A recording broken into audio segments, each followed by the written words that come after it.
कुछ दिन बीतने पर सभी सन्यासियों में तीर्थ यात्रा की इच्छा जगने लगी, परंतु सभी को लगता था कि पूछने पर अनुमति नहीं मिलेगी।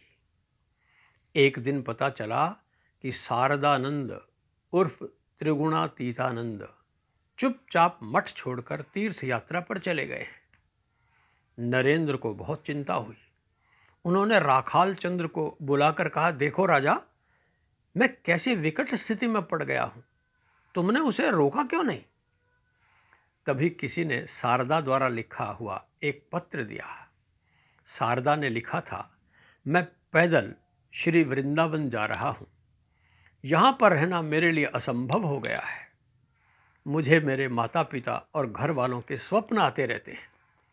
मेरे अंदर माया जग रही है, यहां तक कि मुझे प्रबल आकर्षण के कारण 2-3 बार घर वालों से मिलने के लिए घर भी जाना पड़ा है।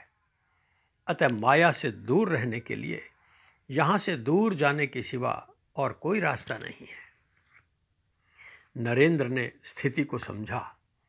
यदि वे तीर्थ यात्रा की अनुमति दें तो मठ टूटता है, और अनुमति ना दें तो सन्यासी मोह माया में पड़ते हैं।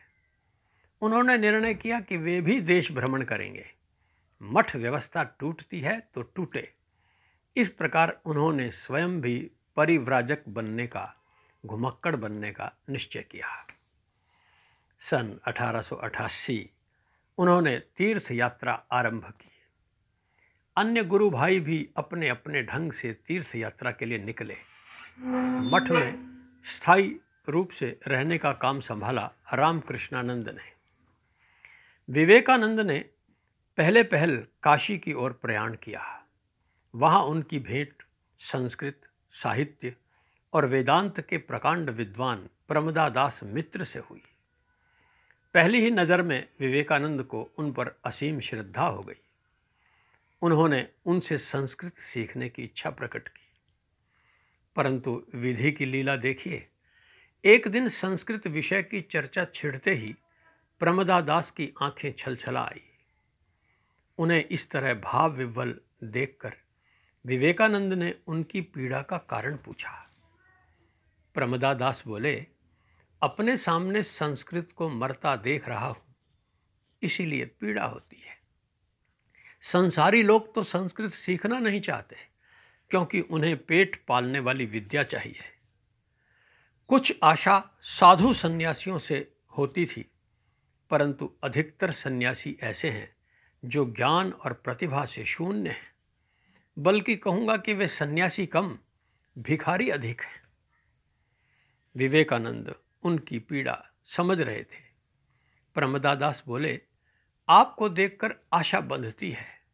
चाहता हूं कि प्रतिभाशाली साधु सन्यासी अवश्य संस्कृत का गहन ज्ञान प्राप्त करें। इसी भाषा में भारत का सारा ज्ञान और अध्यात्म सुरक्षित है। संस्कृत ना पढ़ी गई तो लोग अपनी संस्कृति से कट जाएंगे। मेरी आपसे प्रार्थना है। विवेकानंद बोले, प्रमदादास बाबू, मैं आपसे स्वयं संस्कृत सीखने के लिए आया हूं। प्रमदादास बोले, परंतु मैं चाहता हूं कि आपके मार्गदर्शन में हर सन्यासी संस्कृत सीखे। आप इसकी व्यवस्था करें। विवेकानंद बोले, मैं इसकी व्यवस्था कर सकता हूं, परंतु मठ बहुत गरीब है। आप कुछ समय के लिए पुस्तकों, ग्रंथों की व्यवस्था करा दीजिए। हम अपने शिष्यों और गुरु भाइयों को इनका अध्ययन कराएंगे। यह सुनकर प्रमदादास बाबू बहुत आश्वस्त हुए।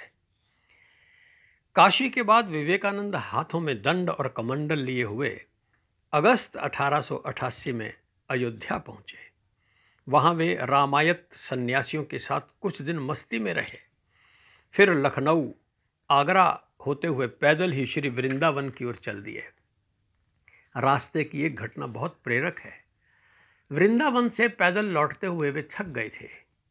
काफी समय से निराहार थे, अकेले ही थे।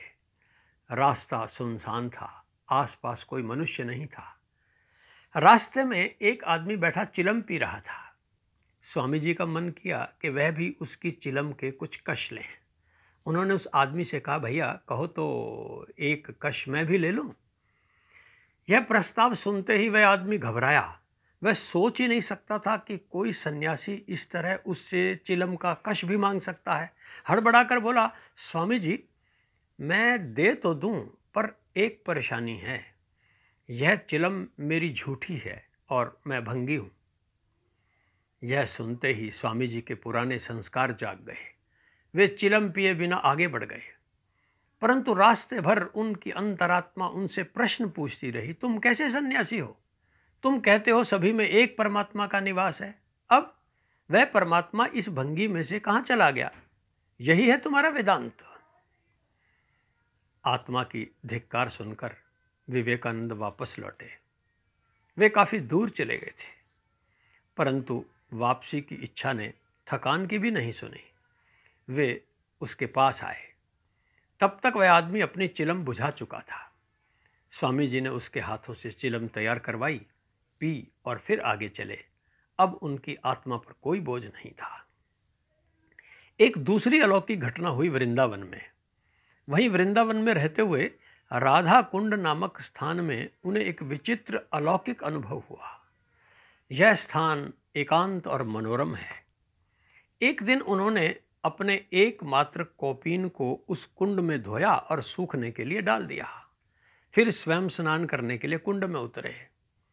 बाहर आए तो देखा कौपीन गायब था। उन्होंने इधर उधर देखा। देखकर आश्चर्यचकित रह गए कि एक बंदर उस कौपीन को लिए हुए एक वृक्ष की ऊंची डाल पर मजे से बैठा है। विवेकानंद को डर लगा। उन्होंने मन ही मन प्रभु से प्रार्थना की कि वह बंदर उन्हें यह कौपीन लौटा दे, परंतु प्रार्थना का कोई प्रभाव नहीं हुआ। फिर उन्होंने बंदर की ओर हाथ करके उससे अनुनय विनय की, परंतु बंदर को तो मानो खेल मिल गया। जैसे ही वे बंदर की ओर इशारा करके विनय करते, बंदर उसका जवाब मुंह बना कर देता। वह कभी चिढ़ाता तो कभी घुड़की देता।